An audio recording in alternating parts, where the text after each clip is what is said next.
ഞാൻ ദൈവമെന്ന് അറിഞ്ഞുകൊള്ളി. എന്ത് വളരെ ശക്തമായ ഒരു സ്റ്റേറ്റ്മെൻറ്റാണ് ദൈവം സങ്കീർത്തനം 46:10 പറയുന്നത്. ദൈവം ആരാന്ന് അറിഞ്ഞുകൊള്ളുന്ന ഒരു വലിയൊരു ഭാഗ്യം ദൈവം നമുക്ക് തരും.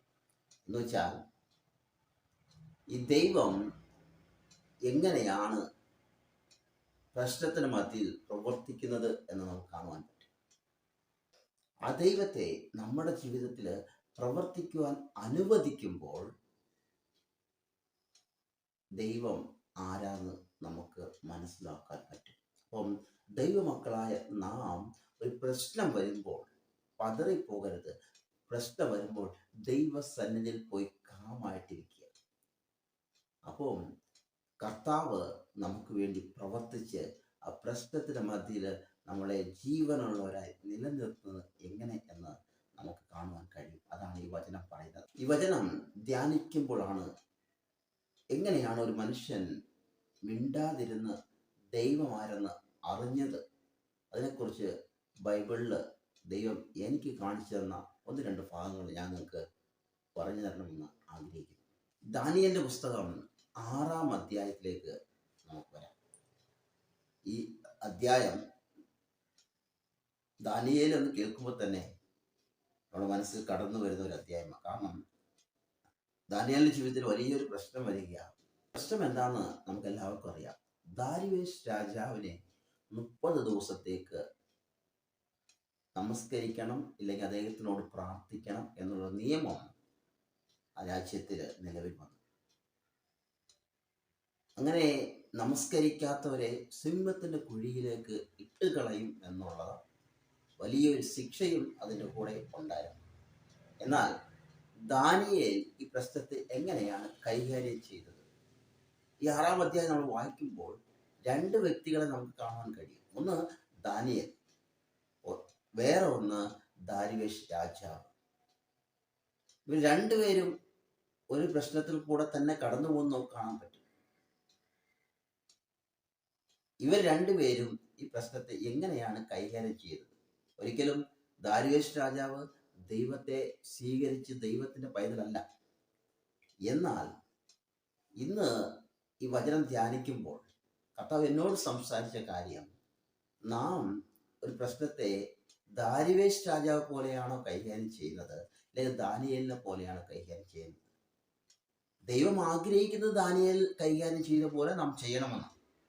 എന്നാൽ പലപ്പോഴും ദൈവത്തിന്റെ മക്കളാന്ന് പറഞ്ഞ നാം ദൈവമില്ലാത്ത ദാരിവേശ് രാജാവ് എങ്ങനെയാണോ പ്രശ്നത്തെ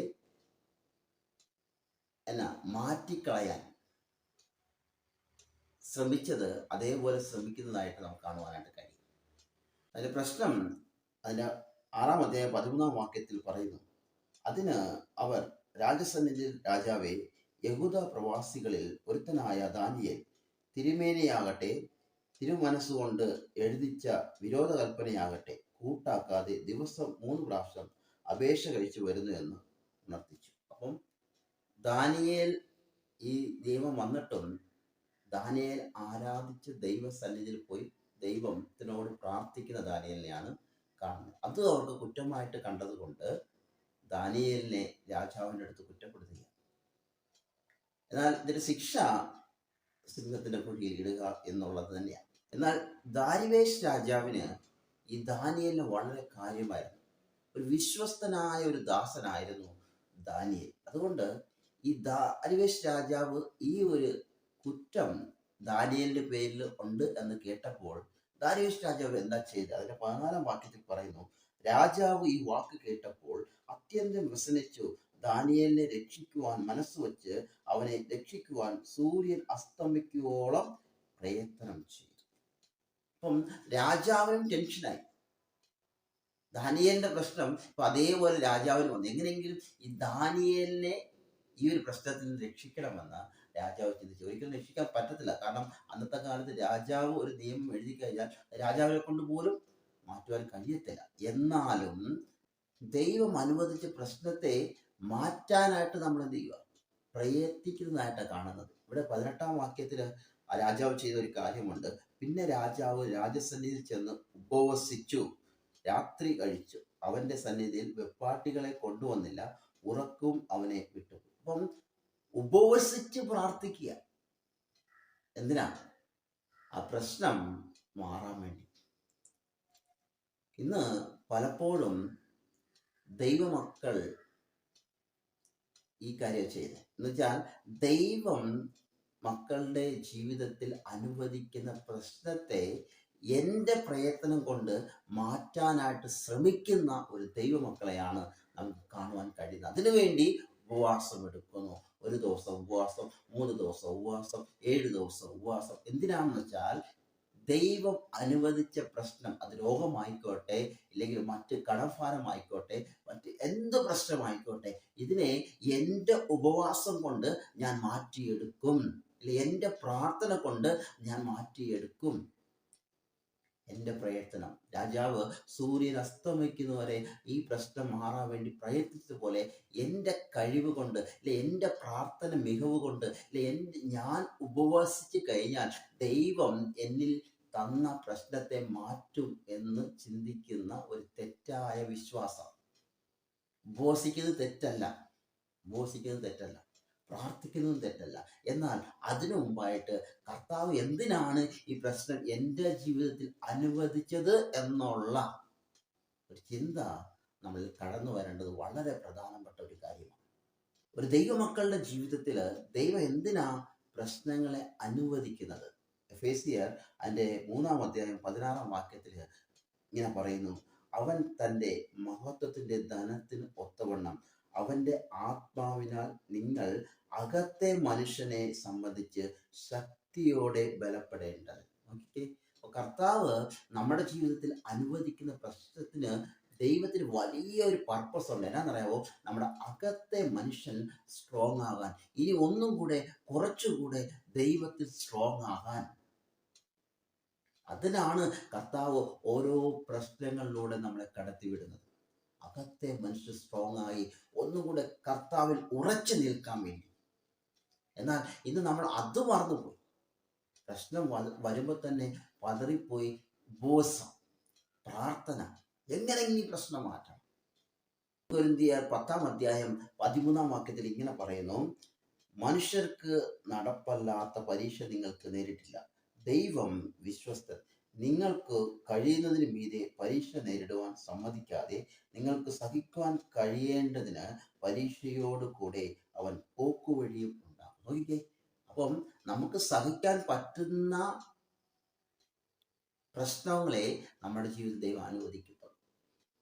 അതിൻ്റെ മേളിൽ 1% പോലും ദൈവം കൂട്ടിത്തരത്തില്ല. അത് മാത്രമല്ല, ആ പ്രശ്നത്തിൻ്റെ പോക്കുവഴിയും അവൻ എന്ത് ചെയ്തിട്ടുണ്ട്? ചെയ്തു വച്ചിട്ടുണ്ട്. നോക്കിക്കേ, ഇത്ര മാത്രം പെർഫെക്റ്റ് പ്ലാനിലൂടെയാണ് നമ്മുടെ ജീവിതം കർത്താവിൻ്റെ കയ്യിൽ നീങ്ങിക്കൊണ്ടിരിക്കുമ്പോൾ അവൻ അനുവദിക്കുന്ന പ്രശ്നത്തെ എൻ്റെ പ്രയത്ന മുഖാന്തരം, എൻ്റെ ഉപവാസ മുഖാന്തരം, എൻ്റെ പ്രാർത്ഥന മുഖാന്തരം അതിനെ മാറ്റുക എന്ന് പറയുമ്പോൾ കർത്താവിൻ്റെ പദ്ധതിക്ക് എതിരെയാണ് നമ്മൾ പ്രവർത്തിക്കുന്നത്. എന്നാൽ ഈ ദാനിയേൽ എന്താ ചെയ്തത്? അതിൻ്റെ 10-ാം വാക്യം നമ്മൾ നോക്കുവാണെങ്കിൽ, എന്നാൽ രേഖ എഴുതിയിരിക്കുന്നു എന്ന് ദാനിയേൽ അറിഞ്ഞപ്പോൾ അവൻ വീട്ടിൽ ചെന്ന് അവൻ്റെ മാളിക മുറിയുടെ കിളിവാതിൽ യെരൂശലേമിൽ നേരെ തുറന്നിരുന്നു. താൻ മുമ്പേ ചെയ്തു വന്നതുപോലെ ദിവസം 3 പ്രാവശ്യം മുട്ടുകുത്തി തൻ്റെ ദൈവത്തിൻ്റെ സന്നിധിയിൽ പ്രാർത്ഥിച്ചു, സ്തോത്രം ചെയ്തു. അപ്പം ദാനിയേല് ഈ പ്രശ്നം കേട്ടിട്ട് പതറിയൊന്നുമില്ല. കാരണം അവൻ ആരാധിക്കുന്ന ദൈവം ആരാന്ന് അവനറിയാം. ആ ദാനിയേല് എല്ലാ ദിവസവും ചെയ്തു വരുന്ന പോലെ തന്നെ പ്രാർത്ഥിച്ചു. എന്നുവെച്ചാൽ കരഞ്ഞ് നിലവിളിച്ച് കാണത്തില്ല. എൻ്റെ വിശ്വാസം അങ്ങനെയാണ്. ഒരിക്കലും കരഞ്ഞ് നിലവിളിച്ച് കാണത്തില്ല. എന്തുകൊണ്ട് ഞാനത് പറയുന്നു വെച്ചാൽ, അവിടെ പ്രാർത്ഥിച്ചു എന്ന് പറഞ്ഞ് നിർത്തിയിരുന്നെങ്കിൽ ഞാൻ അത് പറഞ്ഞേനെ. പക്ഷേ പ്രാർത്ഥിച്ചു, സ്തോത്രം ചെയ്തു എന്ന് പറഞ്ഞിട്ടുണ്ട്. ഈ വാക്കാണ് ഇന്ന് ദൈവമക്കൾ ശ്രദ്ധിക്കേണ്ട കാര്യം. സ്തോത്രം ചെയ്തു. രേഖ എഴുതിയിരിക്കുന്നു അറിഞ്ഞിട്ടാ. എന്നുവെച്ചാൽ പ്രശ്നം വന്നു കഴിഞ്ഞു, ഇനി ഞാൻ പ്രാർത്ഥിച്ചാൽ ഞാൻ സിംഹത്തിന്റെ കുഴിയിൽ പോകുമെന്ന് ദാനിയേൽ വ്യക്തമായിട്ട് അറിഞ്ഞിട്ടും ദാനിയേല് സ്തോത്രം ചെയ്യുക. ഇന്ന് ഞാൻ ചോദിക്കട്ടെ, ഒരു പ്രശ്നത്തിന്റെ മധ്യയില് ദൈവമക്കളായ നമുക്ക് സ്തോത്രം ചെയ്യാൻ പറ്റുന്നുണ്ട് ദൈവത്തിന്. എന്തായിരിക്കും ദാനിയേൽ സ്തോത്രം ചെയ്യുന്നത്? ദൈവമേ, ഇങ്ങനെ ഒരു സാഹചര്യം എന്നിൽ അനുവദിച്ചതിന് ഞാൻ നിനക്ക് സ്തോത്രം ചെയ്യുന്നു.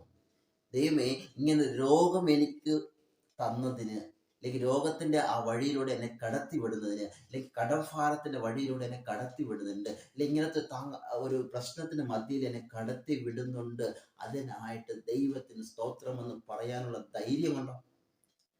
ദൈവം ആഗ്രഹിക്കുന്നതാ. ദൈവം ആഗ്രഹിക്കുന്നതാ. പ്രശ്നത്തിന്റെ മധ്യയിൽ സ്തോത്രം ചെയ്യണം. അല്ലാതെ ദാരിവേശ് രാജാവിനെ പോലെ സ്വന്തം പ്രയത്നം കൊണ്ട് പ്രശ്നത്തെ മാറ്റാൻ വേണ്ടി ശ്രമിക്കരുത്. അത് ദൈവത്തിന് എതിരെ ചെയ്യുന്ന പാപമാണ്. അങ്ങനെ പ്രശ്നത്തിന്റെ മധ്യയിൽ നീ സ്തോത്രം ചെയ്യുന്നുണ്ടെങ്കിൽ നിന്നെ ചുറ്റി നിൽക്കുന്നവർ നിന്റെ കൂടെയുള്ള ദൈവം ആരാന്നറിയും. അത് മാത്രമല്ല, നമ്മൾ ആദ്യം ചിന്തിച്ചതുപോലെ പ്രശ്നത്തിന്റെ മധ്യയിൽ നീ സ്തോത്രം ചെയ്യുവാണെങ്കിൽ ദൈവം നിനക്ക് വേണ്ടി പ്രവർത്തിക്കും.